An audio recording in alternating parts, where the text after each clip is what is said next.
नमस्कार, आमने सामने में आपका स्वागत है। आमने सामने में आज हम बात करेंगे एक ऐसी शख्सियत की जिसके जीवन में सबसे प्रमुख अगर कुछ है तो वो है कमिटमेंट।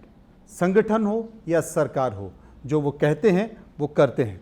जी हाँ, आप समझ चुके हैं कि अगर सरकार में वो व्यक्ति है तो वो हैं नितिन गडकरी, जो सड़क परिवहन मंत्रालय जिनके पास है।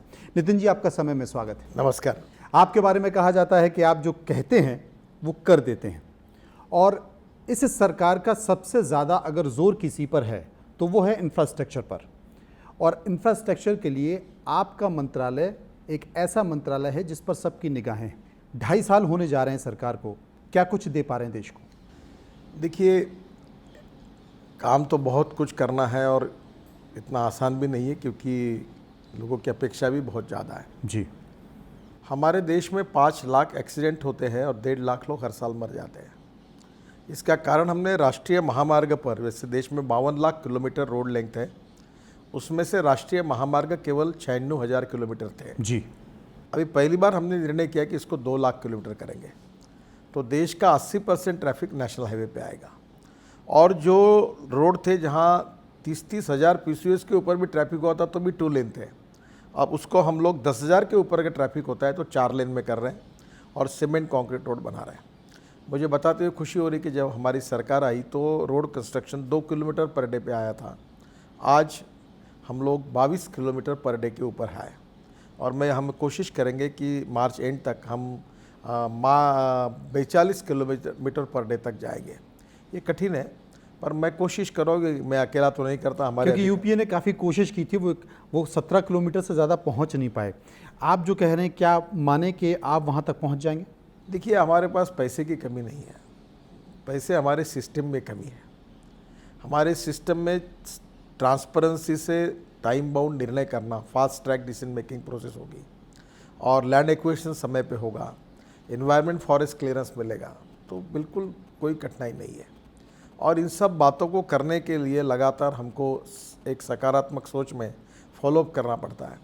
और अभी आजकल बैंकों में भी बीच में अड़चन थी, पर बैंकों भी पैसे देने लगी है। हमने उनके प्रॉब्लम सॉल्व किए। मैं जब मंत्री था, मैंने शुरुआत में मैंने चार्ज लिया तो कम से कम 403 प्रोजेक्ट, 3,85,000 करोड़ के प्रोजेक्ट लगभग बंद हैं। पर आज लगभग हमने इसमें से 95% प्रॉब्लम सॉल्व किया है, और मेरा विश्वास है कि आने वाले समय में निश्चित रूप से हम लोग और इसमें गति दे पाएंगे। और मैं अक्सर एक बात कहता हूँ, जो अमेरिकन प्रेसिडेंट जॉन केनेडी कहते थे, उसको मैंने अपने ऑफिस में लिख कर रखा है कि American roads are not good because America is rich, but America is rich because American roads are good. America धनवान है, इसके कारण अमेरिका के रास्ते अच्छे नहीं हुए, तो अमेरिका के रास्ते अच्छे हुए, इसके कारण अमेरिका धनवान हुई। और इसलिए देश का विकास होना है तो अच्छे रास्ते चाहिए। और मुझे थोड़ा सा पूर्वानुभव महाराष्ट्र में था, express highway Mumbai Pune, Worli Bandra sea link, 55 flyover, तो मुझे थोड़ी बहुत अनुभव के कारण भी मैं इसमें काम करने में आसानी भी है। और एक बात जो आपने पूछी, जो मैं कहना चाहता हूँ, मेरे बचपन से जो माता और पिता के जो संस्कार मिले, तो माँ मुझे, मैं झूठ बोलता था तो एक मेरी बहुत पिटाई की एक बार, और मुझे कहा कभी झूठ नहीं बोलना। और तब से मेरे को आज आदत लगी है कि मैं राजनीति में भी झूठ नहीं बोलता हूँ। एक आधी बात अगर गलत भी हुई होगी तो स्वीकार करता हूँ और कहता हूँ ठीक है, ऐसा है। तो ये एक फ़ायदा हुआ है कि अब मैं झूठ आश्वासन नहीं देता और झूठ नहीं बोलता। लोग इसकी तारीफ भी करते हैं। तब जब आपने कहा था कि अच्छे दिन वाकई हमारे लिए गले की एक फांस बन के रह गया है। देखिए, ये सच्चाई ऐसी है कि मेरे लिए जो अच्छे दिन है वो आपके लिए नहीं है। और मेरा जो कहने का उद्देश्य ये था कि हमारी सरकार ने बहुत कुछ काम किया है। अभी रोड में जैसे 2 से 22 किलोमीटर आए, बहुत सी बातें अच्छी की है, कुछ हम अभी तक कर भी नहीं पाए। पर आदमी व्यक्ति होता, समाधानी नहीं होता। जैसे आज जो केवल रिपोर्टर होगा वो चाहता है चीफ रिपोर्टर बने, चीफ रिपोर्टर होगा वो संपादक चाहता है, जिसके पास साइकिल है उसको अच्छे दिन कब आएंगे तो स्कूटर आएगी लगता है, स्कूटर जिसके पास है उसको कार चाहिए, कार है उसको मर्सिडीज चाहिए, अच्छा जिसके घर में 4 मर्सिडीज है उसको हवाई जहाज लेना है। तो क्या होता है कि समाधान मानने पर होता है। और इसलिए मैंने ये कहा कि अच्छे दिन जो होते हैं, जिसके पास घर नहीं है वो अच्छे दिन में खुश है, और जिसके पास 4 मकान है वो दुखी है। तो अच्छाई जो होती है वो मानने पर होती है। लेकिन दूसरा कोई नहीं माना। आपने ये स्वीकार करने की कोशिश की कि भाई कम से कम चुनाव है तो उसमें इस तरह के जुमले चलते हैं। अब जनता उसको वाकई ये मान बैठी है कि अच्छे दिन आएंगे और आप लोग ये कहते रहे कि अच्छे दिन आ गए हैं, तो आप मानते हैं कि कहीं ना कहीं कुछ कमी है और कम्युनिकेशन की ज़रूरत थी जो नहीं समझा देखिए, पाए? एक बात तो मैं आपको सच बताऊंगा। पहली बात तो ऐसी है कि देश में पावर सरप्लस है, कोल सरप्लस है। जो फूड इन्फ्लेशन का रेट है जो 18% तक गया था वो 4-4.5% पे आया हुआ है। जी। ये भी सच है कि आज गैस 5 करोड़ गरीब लोगों को हम गैस दे रहे हैं। ये भी सच है कि 3 करोड़ लोगों को हमने मुद्रा योजना में लोन दिया हुआ है। ये भी सच है कि प्रधानमंत्री जनधन योजना में जो 3.5 करोड़ लोगों के अकाउंट्स थे वो अब 23 करोड़ लोगों ने खाते खोले हैं। तो मुझे लगता है कि परिणाम मिल रहे। प्रधान फसल बीमा योजना वर्ल्ड की सबसे अच्छी क्रॉप इंश्योरेंस स्कीम एग्रीकल्चर में आई है। सिंचाई के लिए पहली बार हमारी सरकार ने 85,000 करोड़ रुपए का प्रोविज़न किया है। ई रिक्शा, पहली बार हमारी सरकार ने 1 करोड़ लोग साइकिल रिक्शा चलाते, उनका शोषण हो रहा था। पहली बार मैकेनाइज्ड ड्रिवन रिक्शा को हमने मान्यता दी और उसको मोटर व्हीकल एक्ट से निकाल दिया। तो हमने काम बहुत अच्छे भी किए हैं, पर सबका समाधान 100% होगा और सब काम हमने कर दिया, कुछ करने के बाकी नहीं, ऐसा भी नहीं। ये भी सच है कि किसान आज भी उतनी ही आत्महत्या कर रहे हैं। ये भी सच है कि सड़कों पर उतनी ही महंगाई बनी हुई है। ये भी सच है कि बलात्कार उतने ही हो रहे हैं। ये भी सच है कि लॉ एंड ऑर्डर की वही स्थिति बनी हुई है। आपकी बात जो है ना उसमें एक सच्चाई है, और मैंने इस बात को स्वीकार करने से कुछ लोगों ने मुझे अच्छा भी कहा, कुछ लोगों ने मेरे ऊपर टीका टिप्पणी। जनता लेकिन तारीफ कर रही है। पर मैं आपको एक बात बताता हूँ। देखिए, no one is perfect and no one can claim that he is perfect. जी। उत्तम, अधिक उत्तम, सर्वोत्तम अप टू इन्फिनिटी। और इसलिए मैं आपको यही कहूँगा कि हमने बहुत से अच्छे काम किए। इतना ही कहूँगा कि यूपीए सरकार ने जो 10 साल में कुछ काम नहीं किए वो हमने 2.5 साल में करके दिखाया। आप देखिए, आज पहली बार हमारे नेपाल हो, भूटान हो, बांग्लादेश हो, हमने लगभग सबके साथ अच्छे संबंध बनाए। पहली बार दुनिया में नरेंद्र मोदी जी के नेतृत्व में भारत की प्रतिष्ठा, सम्मान बढ़ी। अमेरिका जैसी, कनाडा, ऑस्ट्रेलिया, इंग्लैंड, सब देशों में जब प्रधानमंत्री गए, देश के प्रतिनिधि के रूप में गए, उनका स्वागत हुआ, हमारा आन बान शान बढ़ी, प्रतिष्ठा सम्मान बढ़ा। सच्चाई ये है कि बहुत सी बातें हुई है, पर अगर ये कहना है कि हमने 100% सब कुछ किया, अब कुछ करना बाकी नहीं, सब सुख और आनंद का चल रहा है, ऐसी स्थिति नहीं है और ऐसी स्थिति कभी आ भी नहीं सकती। मैं कितने भी अच्छे रोड बनाऊं तो भी मैं रोड के एक्सीडेंट नहीं रोक सकता, पर मेरा टारगेट क्या है कि मैं कम से कम 1.5 लाख लोग मरे, 50% कम तो करूं।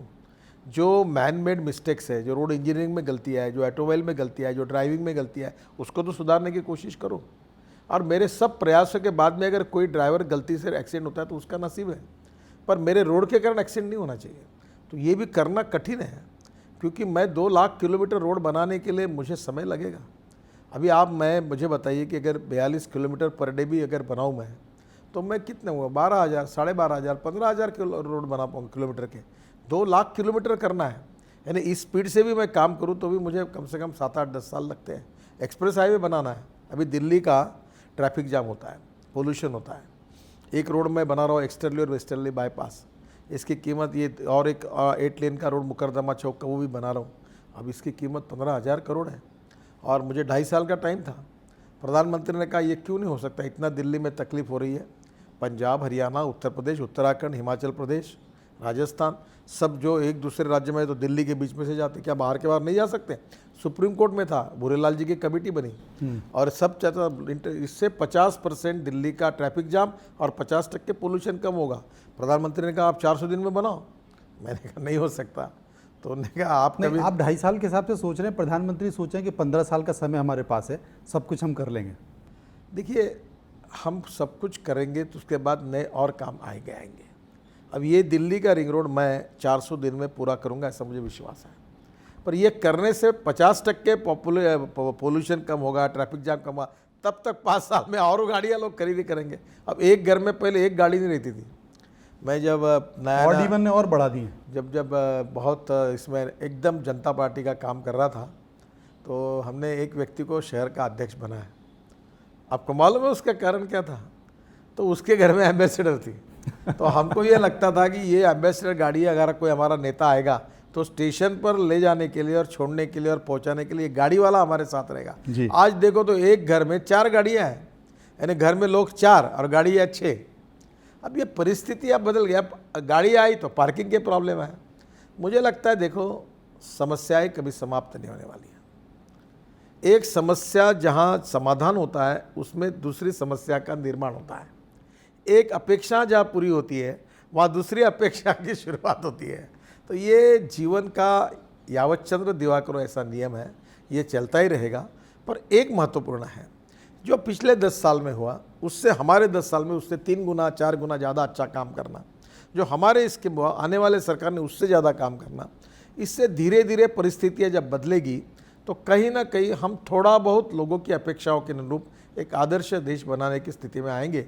और जो आज अमेरिका है, जापान है, जर्मनी है, इंग्लैंड है, उनकी तुलना में हम अभी 15-20 साल पीछे हैं। अगर इसी गति से जाएंगे तो शायद मैं मानता हूँ कि हम लोग 10 साल पीछे होंगे, और जाएंगे तो 5 साल। कहीं ना कहीं एक दिन ऐसा आएगा कि हम उनके बराबरी में रहेंगे। ये आपने बड़ी बात कही, गाड़ियों का भी आपने जिक्र किया। पेट्रोल और डीजल के वाहनों को लेकर न्यायालय सख्त है। क्या परिवहन मंत्रालय, क्या आप उसके बारे में कुछ सोच रहे हैं? क्योंकि वाहन खरीदना किसी भी व्यक्ति के लिए या सरकारों के लिए या संस्थान के लिए इतना आसान नहीं है, और सबसे ज़्यादा बोझ अगर उसके कारण आने वाला है तो वो सरकारों पर ही आने वाला है। देखिए, आपने मेरे दिल की बात कही है। मैं 10 साल से इस पे काम कर रहा हूँ। हम 7 लाख करोड़ का पेट्रोलियम प्रोडक्ट्स इंपोर्ट करते हैं। मेरा एक सपना है, हमारे आरएसएस के सरसंघ चालक सुदर्शन जी, जिनके साथ मुझे रहने का मौका मिला, वो इंजीनियर थे, होशियार थे, विद्वान थे, साइंटिस्ट थे, और वो अक्सर कहते थे कि इस देश का किसान देश के लिए बिजली भी तैयार कर सकता है, पेट्रोल डीजल का पर्याय भी दे सकता है, बायोडीजल, इथेनॉल, इसकी बात करते थे। आज मैं आपको बता दूं, मेरे विभाग ने इस आह्वान को स्वीकार किया है कि ethanol, biodiesel, bio CNG, electric, और अभी नीति आयोग ने एक बड़ा कार्यक्रम किया है कि हमारे देश में कोल सरप्लस हुआ है, हम कोल गैसिफिकेशन से सिम गैस तैयार करेंगे और उससे मिथेनॉल बनाएंगे और यूरिया बनाएंगे। और वो इसके कारण हमारा एक समय, मैं ये सपना देख रहा हूँ, बहुत कठिन काम है, मैं कोई इसकी गारंटी नहीं देता, पर जो प्रधानमंत्री की सोच है कि स्वच्छ भारत, यानी ethics, economy, ecology and environment, ये बहुत महत्वपूर्ण है। प्रदूषण मुक्त भारत, विकसनशील भारत, प्रदूषण मुक्त भारत, वायु प्रदूषण से भी मुक्त और जल प्रदूषण से मुक्त। और ये स्वच्छता अभियान की कल्पना ही ये है, ये स्वच्छ भारत की कल्पना है कि ये प्रदूषण से मुक्त हो। तो मैं ये कोशिश करता हूँ, जो मैं अपने जीवन का एक भारतीय के रूप में, मंत्री के रूप में नहीं, मैं अपना सपना मानता हूँ कि हम सबको मिलकर पूरा करना है। ये मेरी अकेले की ताकत नहीं है, वो सपना यही है कि 2020 के पहले हम पेट्रोलियम में 0 इंपोर्ट पर आए, हमारा देश ethanol, biodiesel, bio CNG, electric पर चले और मिथेनॉल पर चले। और मैं आपको बताता हूँ, मैंने इथेनॉल की बसें शुरू की 100%। नागपुर में हमारे 50 बसें शुरू हो रही है। नहीं, कई मुख्यमंत्रियों ने भी अपने वाहन बायोडीजल पे शुरू किए थे, लेकिन वो खड़े हुए, अब चल नहीं रहे, बंद है। नहीं सर, अभी देखिए, आज बायोडीजल में ऐसा है, हमको नीतियों में दखल देनी पड़ेगी। हमारी कॉमर्स मिनिस्टर को मैंने प्रार्थना की कि मलेशिया में जो पाम ऑयल का जो रेसिड्यू है उसको इंपोर्ट करने की अनुमति दो। उन्होंने फाइनेंस मिनिस्टर को कहा, उनको डर लगता है कि ये तेल में मिश्रित होगा, खाद्य तेल में। मैंने कहा उसको कलर कर दो और वो आएगा। तो हमारे देश में जो फ्राई ऑयल है, जैसे हमारे देश में एक बार जो फ्राई करते हैं ना, तो उसी में बार बार तेल डालते हैं। वर्ल्ड में ऐसा नहीं होता, और एक बार करके ऑयल निकाल देते हैं, उससे डीजल बन सकता है। हमारे वनवासी बंधु में रतनजोत, मोह, साल, करंज, इससे बायोडीजल बन सकता है। अभी आपको तो मोलाइसिस से इथेनॉल बनता है। अभी cotton straw, wheat straw, rice straw, bagasse और म्यूनिसिपल वेस्ट सेग्रीगेट करके उससे बन सकता है। अभी इलेक्ट्रिक की 2 बसेस हमने लाई है। अभी जो आपका गंदा पानी है ना, जो टॉयलेट का, मैंने अपने खुद शहर में, पूरे नागपुर शहर का सीवेज वाटर 18 करोड़ रुपए में बेच दिया महाराष्ट्र सरकार को। और वो पानी से हम लोग अभी बायो सीएनजी निकाल रहे हैं और उसमें 50 बसेस चला रहे हैं। आपके मथुरा में 1-1.5 महीना पहले धर्मेंद्र प्रधान और उमा भारती और हमने यमुना का जाने वाला पूरा गंदा पानी 20 MLD का, उसको रिसाइकलिंग करके यमुना के इंडियन ऑयल के रिफाइनरी को लेने के लिए प्रोजेक्ट शुरू किया PPP मोड में। पूरे गंगा में ऐसे 70 प्रोजेक्ट हम शुरू कर रहे हैं। एक काम और कर रहे हैं आप, वो कल्पना है और मुझे लगता है कि बहुत जल्द धरातल पर उतरेगी या नहीं उतरेगी। समुद्र की लहरों से बिजली बनाने को लेकर भी कुछ काम चल रहा है। अगर वाकई ऐसा होता है तो भारत विश्व में 5वां देश होगा। देखो, हम कोशिश कर रहे हैं पर उसमें अभी तक सफलता नहीं मिली है। जी, अभी तो इजराइल की टेक्नोलॉजी आए, उनको मैंने बुलाया, वो भी, उनकी भी अब ट्रायल होने वाली है जी। और 2 चीज़ें मैं सोच रहा था। आपको मालूम है कि विंड मिल, जी, आप जितने समुद्र के अंदर जाए तो हवा बहुत ज़ोरदार रहती है। तो मेरे मन में आया कि हम समुद्र में ऐसे हाईवे बनाएं कि एक लाइन के लाइन पूरी विंड मिल खड़ी करें और विंड मिल में समुद्र के अंदर नीचे में केबल डाल के पावर लेके आए पोर्ट के बाजू में। और दूसरी एक बात ऐसी है कि हम लोग ये जो समुद्र की लहरें आती है और जाती है जी, इसको हम लोग ये जो टाइडल पावर है इसको कैच करें। हम कोशिश करें पर अभी उसमें सफलता नहीं मिली क्योंकि इकोनॉमिकली वायबल भी होना चाहिए, पर लगातार हम कर रहे हैं। और एक बात आई है जिसका प्रेजेंटेशन मुझे मालूम नहीं, हो सकता है नहीं हो सकता है। ये जो समुद्र का पानी है जी, इस पानी को हम लोग स्वीट वाटर में कन्वर्ट करें और जो सॉल्ट निकलेगा उससे हम लोग आगे चल के गैस बनाएं, गैस से यूरिया बनाएं, उससे डीजल भी बन सकता है। एक कंपनी ने प्रेजेंटेशन दिया और मैं कोशिश करूँ, मैंने कहा आप डालो, मैं आपको अनुमति देता हूँ। देखो, innovation, entrepreneurship, technology and research भविष्य है। रिसर्च में कुछ भी हो सकता है और इसलिए हमारे देश के युवा होशियार हैं। बायोटेक्नोलॉजी और इंफॉर्मेशन टेक्नोलॉजी वर्ल्ड में हमारे लोग अच्छा नाम कमाएं। अगर हम रिसर्च में जाएंगे तो एक दिन रिसर्च के भरोसे हमारा देश पूरी दुनिया में नंबर 1 पर आगे जाएगा। वाकई, और निश्चित तौर पर अगर आपका नेतृत्व रहा तो लगता है कि बहुत आगे रहेगा। एक छोटा सा ब्रेक लेते हैं, ब्रेक के बाद वापस आएंगे तो कुछ और ज्वलंत मुद्दों पर चर्चा करेंगे, छोटे से ब्रेक के बाद।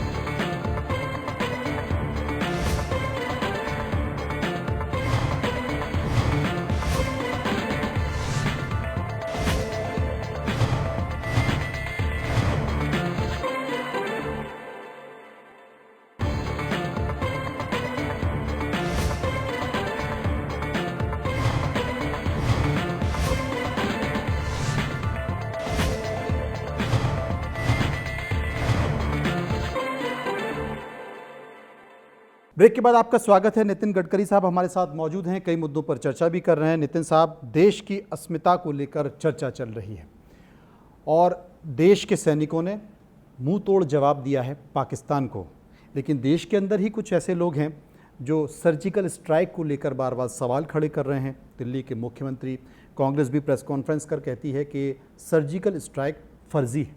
ये बहुत दुर्भाग्यपूर्ण है कि हमारे भारतीय नेताओं की कही हुई बातें पाकिस्तान टीवी लगातार उनके लोगों को दिखा रहा है। जो आरोप पाकिस्तान ने करने हमारे ऊपर करने चाहिए और कर रहे हैं, वो आरोप अगर हमारे देश में उस भाषा में बोलेंगे तो ये देश की एकता और अखंडता के लिए अच्छा नहीं होगा। ये देश हिंदू मुसलमानों का किसी का नहीं है, ये देश सभी भारतीयों का है। लेकिन कांग्रेस कोई कांग्रेस, बीजेपी और कोई आम आदमी पार्टी का नहीं, पूरे सबका है। जो राष्ट्रीय सुरक्षा के मसले हैं और जिसमें हमारे शूर जवानों ने अपना बलिदान भी किया और लड़ाई बताई, उस पर संशय व्यक्त करना अच्छी बात नहीं है और मुझे लगता है मीडिया में ऐसी चर्चा भी नहीं होनी चाहिए। लेकिन विपक्ष कहता है, खुद चिदम्बरम कहते हैं कि 2013 में हमने सर्जिकल स्ट्राइक की। कांग्रेस कहती है कि ये होती रहती है, लेकिन कभी इस तरीके से इसका पॉलिटिकल इस्तेमाल नहीं किया गया, माइलेज नहीं लिया गया, जो बीजेपी कर रही है, नरेंद्र मोदी कर रहे हैं। देखिए, हमने कोई पॉलिटिकल माइलेज नहीं लिया। रात को 12:30 बजे हुआ, सुबह 4:30 बजे तक चला और दोपहर को 12, 12:30 के बाद लोगों को बताया गया। और मुझे बताइए, मुझे इसमें कोई, हमने ये नहीं कहा कि ये श्रेय हमारा है, कोई बीजेपी ने नहीं लिया, कोई मोदी जी ने लिया। मोदी जी ने तो बात तक नहीं की कभी। मुझे लगता है कि उसके बाद में जो कोई कार्यक्रम है उन्होंने अपने मुंह से एक शब्द भी नहीं निकाला। उन्होंने कहा कि डीजीएमओ को ये कहा गया कि जाके प्रेस कॉन्फ्रेंस कीजिए, इसके पहले कभी नहीं हुआ। देखिए, जो बातें है संवेदनशील है, गंभीर है, उसमें सरकारी प्रवक्ताओं ने सच्चाई की जानकारी जनता को देना ये आवश्यक है। और मुझे बताइए, अगर ये जानकारी नहीं देते तो आप ही लोग फिर बोलते कि हमको जानकारी देते नहीं, हमको मिलते नहीं, बताते नहीं। फिर आप आपके अंदाज से और कुछ दिखाते और कुछ बोलते हमको सरकार नहीं बता रहा इसलिए हमको बताना पड़ा। तो इतने सवाल जवाब हो रहे हैं, पाकिस्तान इनकार कर रहा है, विदेशी मीडिया को लेकर गया और उन्होंने कहा देखिए सर्जिकल स्ट्राइक यहाँ पर हुई नहीं, जिनका जिक्र किया जा रहा है ये वही जगह है। तो फिर क्यों ना उस वीडियोग्राफी को, जिसको कहा गया कि वीडियोग्राफी की गई, क्या ऐसी तस्वीरें, ऐसे चित्र सामने आने चाहिए जिससे देश के जवानों की शूरवीरता का पता चले कि हाँ, लगता है कि हमारे देश पर, हमारे जवानों पर संशय लेने वाली बात ही गलत है। ये नहीं होना चाहिए।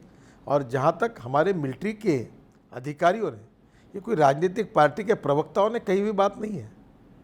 हमारे मिलिट्री के ऑफिशियल, हमारे लेफ्टिनेंट, ब्रिगेडियर्स, कर्नल्स, जनरल्स, वो जब बात कह रहे और बता रहे, उसके ऊपर इस प्रकार का अविश्वास दिखाना ये देश के लिए हितावह नहीं है।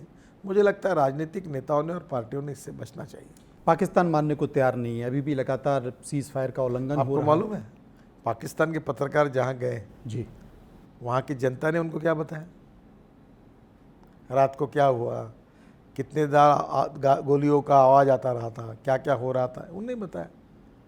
और हमारे लोग 2-2.5 किलोमीटर पैदल जाकर उन्होंने अटैक किया हुआ है, ये भी हमने कहा है। देखिए, मुझे लगता है एक तरफ तस्वीरें दिखा पाकिस्तान देनी की चाहिए। मिलिट्री एक बात कर रही थी और नहीं, ये प्रधानमंत्री ये विपक्ष का ये मुंह भी बंद कर देना चाहिए कि ये देखिए ये तस्वीरें हैं, जब हमने कह दिया कि किया है तो कर देना चाहिए, इसकी तस्वीरें होना चाहिए। देखो, पहली बात तो ऐसी है कि हमारे देश में तस्वीरें दिखाएगी तो बोलेंगे तस्वीरें झूठी दिखाएगी। देखो, तुम सोए हुए आदमी को जगा सकते हो जिसने सोने का ढोंग किया है, और जिसको बोलना ही है उसको जगा नहीं सकते। बोलोगे तस्वीरें झूठी है तो क्या बताओगे फिर, अब क्या कहोगे आप? बोलेंगे जहाँ दिखा रहे वो पाकिस्तानी नहीं है, वो तो दिल्ली के बाजू में कोई किले पर शूटिंग किया है, ये भी बोल देंगे। ऐसी आशंका है आपको कि ऐसा हो सकता है? देखिए, मैं आपको ये विषय चर्चा का नहीं है। हमारे जवान देश के लिए लड़ रहे हैं, हमारा देश के जवान हम सबके लिए लड़ रहे हैं।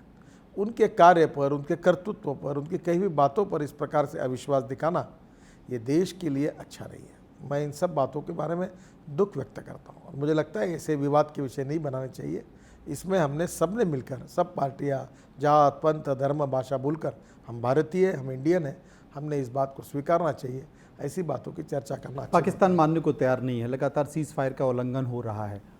मोस्ट फेवर्ड नेशन को लेकर बैठक की, लेकिन ऐसा कोई डिसीजन नहीं हुआ। क्या होना चाहिए?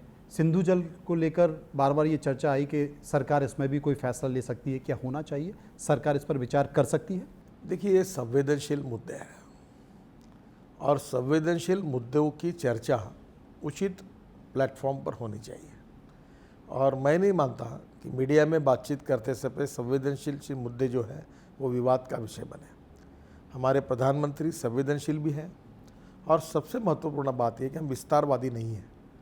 हम देश की भूगोल को बढ़ाना नहीं चाहते जी, हम सबको साथ लेकर सब राज्यों का सम्मान। हमारे प्रधानमंत्री ने क्या आह्वान किया, हम लड़ाई लड़ना चाहते हैं, लड़ाई गरीबी से, भुखमरी से और बेरोजगार से लड़ना चाहते हैं। और पाकिस्तान की जनता भी गरीबी, भुखमरी, बेरोजगार से उसके खिलाफ हम लड़ाई लड़े। क्यों हम युद्ध पर पैसा खर्चा करें? हम शांति चाहते हैं। पर एक बात भी सच है कि सामर्थ्यवान व्यक्ति ही अहिंसा और शांतता प्रस्तापित कर सकता है। दुर्बल व्यक्ति ने शांति और अहिंसा पर कितने भी भाषण दिए तो कोई सुनता नहीं है। विपक्ष परेशान है, लोग परेशान है कि यूपी और पंजाब चुनाव को ध्यान में रखते हुए ये प्रयास चल रहा है कि भारत इतनी पाकिस्तान। हास्यास्पद बात है कि कोई विधानसभा के चुनाव के लिए लड़ाई करेगा, अपने सैनिकों को शहीद करने के लिए इस प्रकार के कोई नीतियाँ अपना सकता है? देखो, ये सरासर गलत बात है। हम एक देशभक्त हैं और हम 2-4 रहे न रहे पर तेरा वैभव अमर रहे माँ, ये हमारे संस्कार हैं। हम सत्ता पे रहे या न रहे फर्क नहीं पड़ता, हम ऐसी बातें कभी नहीं करेंगे। और नरेंद्र मोदी जी भी ने अपना जीवन एक संघ के प्रचारक के रूप में अपने राष्ट्र के लिए समर्पित किया। ना उनका परिवार, न बेटे न बच्चे। अब उनको पूरी तरह से ऐसे देशभक्त व्यक्ति और उसके भावना के बारे में ऐसी चर्चा करना ये बिल्कुल गलत बात है। ऐसा कहा जा रहा है कि आप सरकार के विभाग के, सरकार के लोगों को प्राइवेट हाथों में सौंपने जा रहे हैं और उनको बहुत सारे ऐसे अधिकार जो सरकारों के पास होते हैं, जिनमें आईपीसी है, चालान है, मॉनिटरिंग है, प्रोसिक्यूशन है, वो सारे प्राइवेट हाथों में चले जाएंगे। तो आपको नहीं लगता कि भ्रष्टाचार कम करने की इस दिशा में भ्रष्टाचार बढ़ सकता है? क्योंकि सरकार के लोगों को रोकने के लिए ईओडब्ल्यू है, लोकायुक्त है, प्राइवेट लोगों को कैसे रोकेंगे? पहली बात, किसी प्राइवेट को अपना अधिकार नहीं दिया। ये सरासर गलत प्रचार है। हम कंप्यूटराइज सिस्टम को कर रहे हैं। जैसे उदाहरण के लिए रोड पर कैमरे लगे हुए हैं, नेता हो, अभिनेता हो, पत्रकार हो, जो ट्रैफिक सिग्नल को वायलेट करेगा उसके घर में 24 घंटे के अंदर चालान आ जाएगा। जी, तो ये कोई नहीं, कैमरा पे किया है हमने, वो कैमरा सरकार का है। अभी दिल्ली में दिल्ली के पुलिस विभाग उसको करेगा, कोई झूठ नहीं बोल सकता। चौक पे लगे हुए कैमरे, तो कैमरे में हमने किसी प्राइवेट को अधिकार नहीं दिए। सरकारी सिस्टम को, यंत्रणा को हमने मॉडर्नाइज किया है, कुछ जगह मैकेनाइज किया है और कुछ जगह कंप्यूटराइज किया है और लगातार इसको सैटेलाइट से भी जोड़ा है।